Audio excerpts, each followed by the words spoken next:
The Metal Archives. I feel like whether this be your first day jamming out to any metal band or you've been listening to the style of music your whole life, you've come within the presence of this website at some point online. It's basically treated as an encyclopedia page that turned out to be this giant network of a database for anything and everything for metal music that was launched back on July 17th of 2002. A little fun fact about the Metal Archives is the first ever band to be inducted within the archives was Amorphous. And ever since then, back in 2002, there's been more moderators and more users for this website, to now there is over 100,000 different metal bands listed within the archives. It's honestly quite incredible just how up-to-date all the information is stored within the Metal Archives from all the moderators and users that are a part of it. You want to find out about a release date for a particular album, to the repress release date for the same album, to the label that put it out, the band members associated with the album, to who did the album artwork, to who was a part of the guest spots, who even mixed and mastered it. Just anything you can think of in terms of information that you would want discussing metal music, it's all stored within the Metal Archives. That honestly, I use this website on a consistent basis whenever I'm doing research or learning something new about, a band I'm talking about, from my reviews to more of my other kind of videos where I do the whole explaining videos.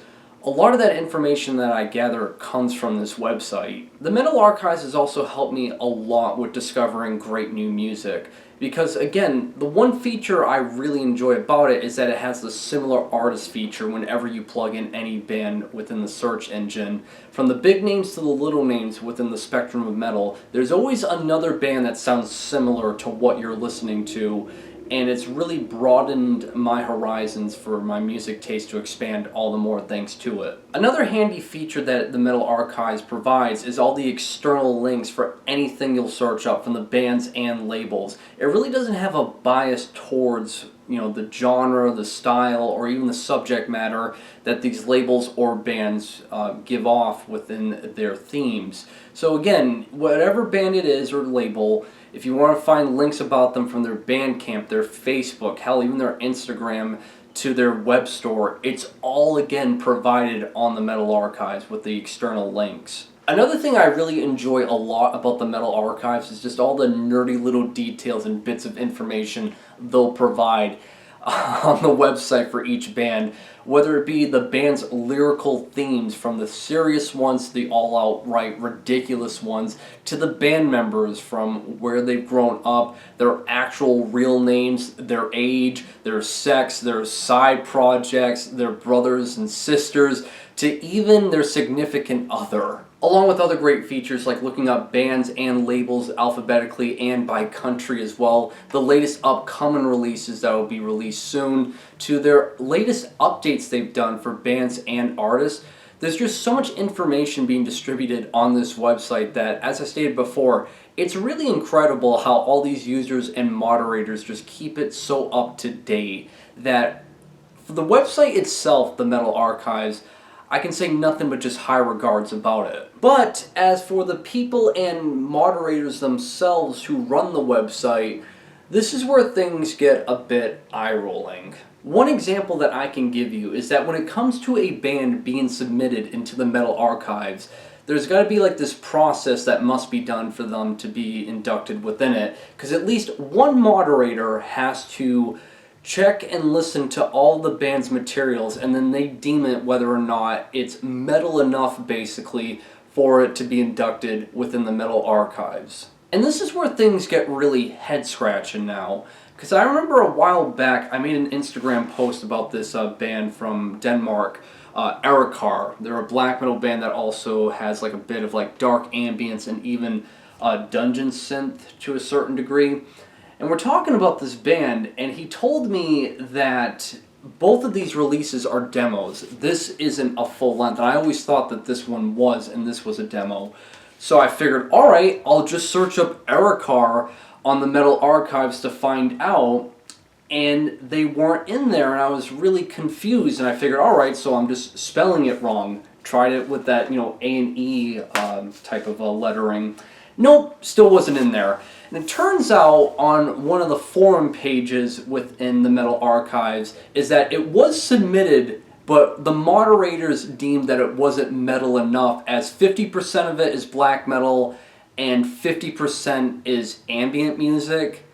And I'm like, but it's metal, and this is the Metal Archives, like, why is it not in here? See, this is where things get really confusing when talking about submitting bands to add within the Metal Archives.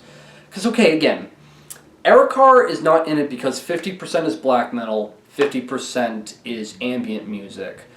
Alright, I guess there's like this unwritten rule where the majority of influence has to stem from metal. Okay, so please explain to me why Diver Bonten Kinder Evas is in the Metal Archives. Like, I get the fact that it's members of Summoning, but their genre is a literally neoclassical dark wave. Nothing metal about that. Then you also got Scott Kelly, who is in Neurosis. Well, he has a side project that's kind of like neo-folk, dark folk, and that's in the Metal Archives. And I'm pretty sure that's nothing to do with metal either, with the writing approach that he's going with that. Then I gotta ask, what is grindcore doing in the Metal Archives? Because grindcore stems way more rooted in punk music than metal music. I brought it up numerous times, but it's a combination of 4 different styles, that being hardcore, punk, death metal, and noise rock, all just kind of like merged together. And from that description, it sounds like to me, metal's in the minority there in terms of influence. So what are all of these grindcore bands doing in the Metal Archives? Then there's the massive confusion I have with metalcore and deathcore bands being submitted within the Metal Archives. Because some deathcore bands are like, Carnifex and All Shall Perish, but Suicide Silence isn't. Like, I don't get it. It just kind of sounds like to me that they don't like Suicide Silence. They have a bias against them, even though they are a metal band, and they're just going to leave them out because they don't like it. Like, that just seems like such a lame excuse. I know I'm dragging this portion out within the video, but I feel like for the Metal Archives to be consistent, anything that is metal, whether it be true or false metal, should be submitted within the archives. If the word metal is tagged under a band or artist, it should be in there, from even the big names too. Like, yeah, I know I'm going to get crucified for saying this. I think Poppy and Baby Metal, they should be in the Metal Archives. All the new metal bands like Slipknot and System of a Down, they should be in it. And I don't know why they're trying so hard to keep it out when you have all of these reviewers that will probably just slander the fuck out of them once they're submitted and give them shitty ratings.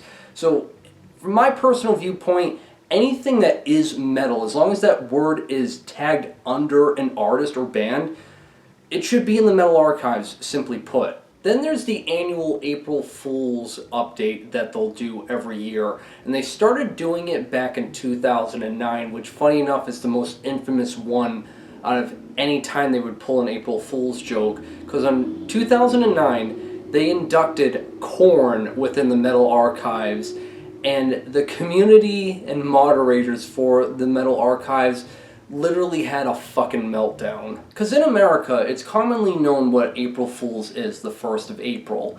Well, in all the European countries that aren't aware of it, all of the moderators and users freaked out at the sight of Korn being inducted within the Metal Archives. I know in some of the forums they kind of downplay it, basically, that they were in on the joke the whole time and they were just freaking out for the lulz, but I don't buy it for a second, considering just how much of a process they go through for moderators to look through everything within a band for it to just simply be inducted, that I'm pretty sure it was like genuine freak out energy they were giving off when they saw Korn within it. I know I'm ending this video on a more negative note with everything I've talked about thus far, but I understand that the metal fan base is very passionate, whether it be in person or on an online community like the Metal Archives. every community has a passionate fan base, and the metal fan base, I feel like, really showcases that passion to its fullest, extent. And I think it's a huge reason as to why I've been just such a fan of talking about metal, listening to it, and obviously collecting it for all these years that I've done. But I've always just had like that gripe with the website, with its inconsistencies of how metal bands are inducted within it. It's just very inconsistent.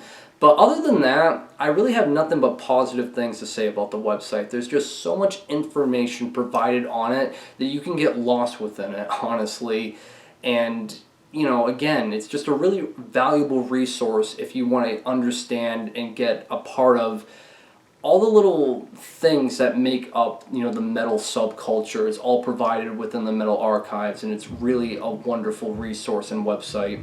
So again, I have nothing but positive things to say about it. Other than that, I'm really curious to know what you guys think of the website. If there's anything you want to add to this conversation, please let me know. And that'll do it for this video. So like always, guys, make sure you guys drink plenty of water to stay hydrated, and have a great day.